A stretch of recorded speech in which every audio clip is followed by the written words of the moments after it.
We've done like our Slinky Lab. We figured out all the conclusions for those. We'll get to part 7 in just a second. And the main idea is I wanted to start introducing some of this new vocab. And it's what do waves do differently than big macroscopic objects like people or buses or airplanes, right? So a wave in general is going to be just some sort of disturbance that travels through a medium. Its job is to carry energy. So in this case, this is a water wave. It's carrying energy through the water, and it carries energy across some distance in some time. So then it's got some speed, numbers, quantities, etc. All waves are going to have an amplitude, period, and frequency. And those three come from whatever caused the oscillation in the first place. So if it were a water wave, maybe that's something like, oh, the wind over the center of the ocean. That caused a vibration with a specific frequency, amplitude, and period that created the water wave. So all waves have those three things. Since they have to carry energy, they have energy too. Okay, some things waves have that oscillations don't though. Waves have a speed because they actually travel, and they have a wavelength. There's a size associated with them. So if I were looking at like all the equations and things for this unit, there's equations with frequency, period, wave speed, and wavelength. Amplitude you should be able to like read from a chart. Like if I gave you a picture, like pick out the amplitude, but there's no like math equations with that number. So let's say I take my wave. It's carrying energy, it's doing the things. When a wave carries energy, its wave speed always depends on the medium. Always and only depends on the medium. So when I say like it depends on the medium, that could be like the depth of the water. Water waves depend on the depth of the water. Waves that are out in the deep, deep ocean travel really, really slow. But have you ever noticed when a wave comes up onto shore, it gets faster?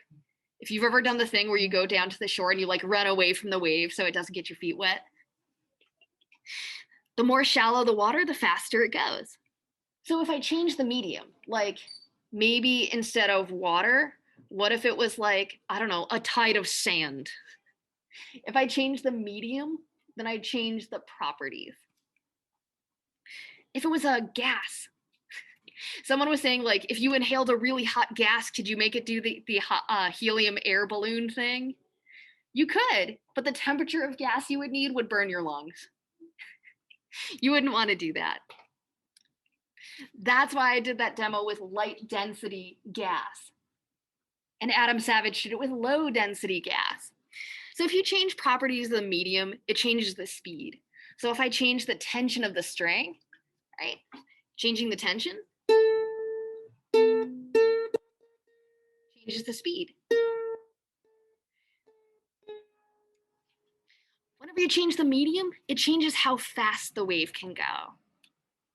The mass of the string one, you know how these 4 strings are all the same length, but they're different masses. Since some strings are heavy and some strings are light, like this one is literally thicker than the one next to it, that means that they play different notes because there's different speeds. So it's basically whatever the medium is, if you make changes to it, can speed up or slow down the wave. When we get to light, we'll talk about that last one. Index of refraction is like, how well does light travel through a thing? Your index of refraction for X-rays is 1, because X-rays can go right through you. Your index for refraction of light is really, really big, because visible light does not go through you. Okay. So key thing, we know the speed changes with medium, but notice that the medium doesn't move. Right? When you were doing the Slinky Lab, you were, for the most part, not throwing the Slinky down the hallway. For the most part. The medium itself will shake back and forth, but it'll shake back and forth in place. So the medium is stationary, but the energy has speed. The energy travels, but the medium technically stays still. The water doesn't travel from India to California when it's a wave. It's one water, hits the water next to it, hits the water next to it, until that vibration has traveled across the ocean. All right, same with sound. It's not like air from my lungs going into your ears. It's the air in front of me hits the air in front of that all the way across the room. So the energy travels, but the air itself doesn't travel with it. Right. So this is the big chart I had up behind my head a second ago. These are the main things waves do. And this is all just new vocab, some of which you should recognize, like reflection. This is when a wave hits a new thing. It hits a new medium and bounces back into the original. So, echolocation for bats.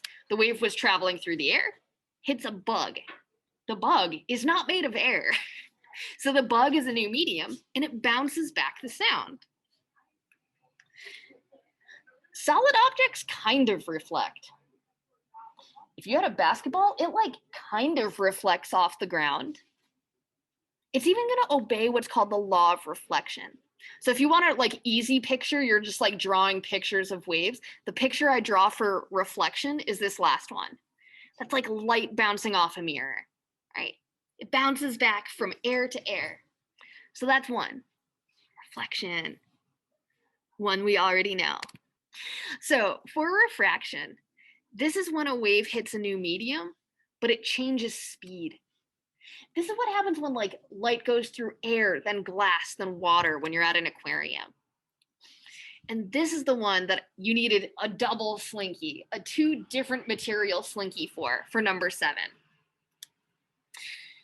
Number 7 has to do with refraction. That's when a wave hits something new. It either slows down or speeds up, and that causes it to change direction. Lenses work like that. Your eye works like that. Because think about like your eye, it goes from air to fluid. And that bends the light. That's kind of gross. Ew. There's actually some solids in there too. We'll get to it. In Pivot, if you want to pull up this video, it is part 5. And it will just be that video, but easier to see than the one I was doing in person. So for kids at home, part 5 is showing you how the wave changes speed and therefore changes its size. In the slow material, it makes like a really small wavelength. And in the fast material, it makes a big wavelength. All right, 2 more that you definitely know, transmission and absorption. Transmission is when light or a wave hits a new material and just goes right through it. When light goes through glass, that's transmission. My picture is just showing like, it's showing ultraviolet light transmitting through the different layers of your skin. So ultraviolet light gets transmitted through some of the layers of your skin. If I were drawing this as a ray diagram, I normally just draw it as like an arrow hits and then it keeps going. So it hits the new medium and just goes right through it. Now that picture is weird. That is a weird room. This is a very unique room. Absorption is when a wave hits a new thing and it transfers all its energy to that thing and ceases to exist. That's a picture of the quietest room that humans have ever made. With all the different materials and in that particular geometry, every time a sound hits a part of that room, the sound wave transfers all of its energy to that medium and then ceases to exist, right? People don't do this. Macroscopic objects don't like hit other things and then just like stop existing. So in this one special room then, the absorption occurs when the wave hits that weird medium in the walls. The sound transfers all its energy to that medium and then completely ceases to exist. Now, what happens if you have a really small medium? What if instead of like a sound wave hitting a big old wall, what if instead it hit a really small object, like a bead? Well, then you would get what's called scattering. Now, scattering occurs when a wave hits an object that's approximately the same size as its own wavelength. For sound, this can be kind of hard to notice because sound spreads out evenly in all directions, anyways. So, a sound bouncing off, for instance, a basketball, still spreads out evenly throughout the room. So, you might not notice the scattering effect.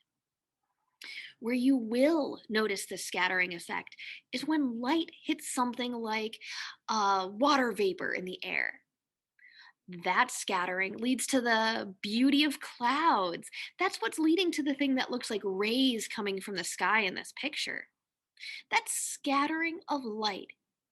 Since the wavelength of light is approximately the size of a water molecule, when light hits the water molecule, it will scatter randomly in all directions. Now, scattering and diffraction kind of go hand in hand because scattering is a wave hits a really small object, the size of its wavelength just about. But diffraction is when a wave hits a hole in the medium that's the size of its wavelength. When a wave hits a hole that's approximately the size of its wavelength, that wave bends through the opening and spreads out to form circular wave fronts. Now, this clearly doesn't happen with real solid macroscopic objects because that would be something like imagine I take a baseball and throw it at a hole. Well, do I get three smaller baseballs spreading out throughout the room? No, we most certainly do not. But that happens with sound.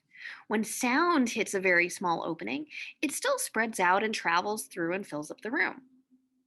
If you had a loud, obnoxious class out to go for a mask break, all rowdy in the hallway, everyone in this classroom would hear it because the wave, as it hits the little opening in the door, spreads out like a circle and fills the room. Now, you're still going to notice that the people far from the door hear quieter noise than the people who are close. Because when it spreads out evenly in all directions, that means the people who are farther away had less sound intensity. The waves spread out, so they get less sound energy transferred to their ears, spread out over a larger area. Water waves do this. When water waves reach an opening, you can see the water spreads out in circles as it travels through the hole in these two rocks. Light does this, but light has to do this in very special circumstances. So in the light unit, when you and I do this together, I need to make a hole approximately the size of a wavelength of light. So a wavelength of red light, for instance, is 650 nanometers. It's a little bit thicker than a human hair, but for blue light is slightly different.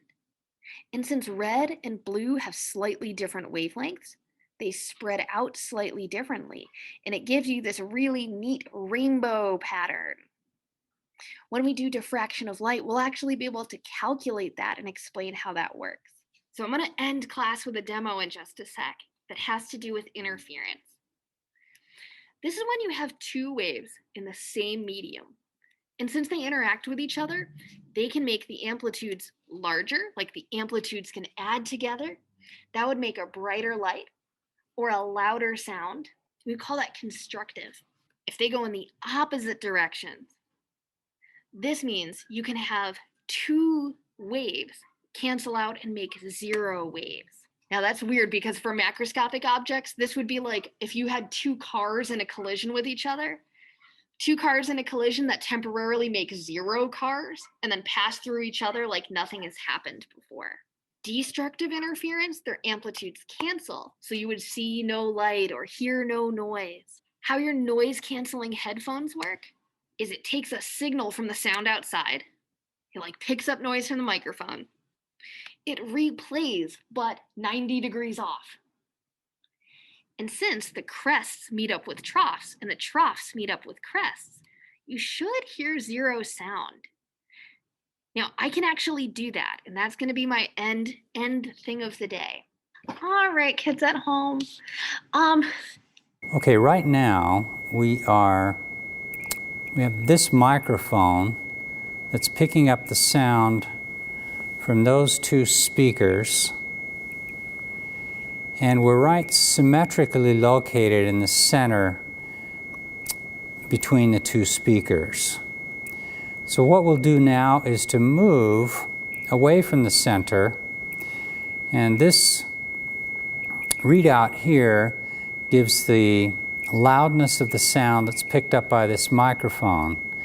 And as we move through the interference pattern produced by these two speakers, you'll be able to both hear the sound from this microphone, which will be louder, then softer, then louder again as we move through constructive interference to constructive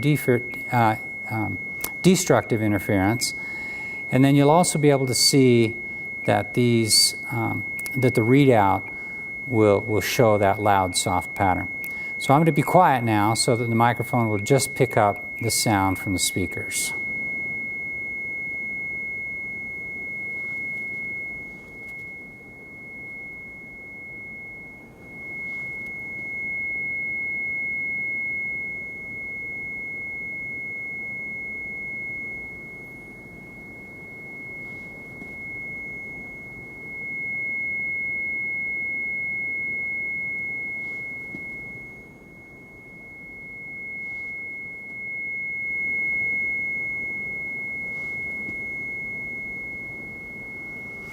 Okay, we went through about 3 or 4 different minima and maxima, and hopefully you were able to hear that the sound is changing in loudness.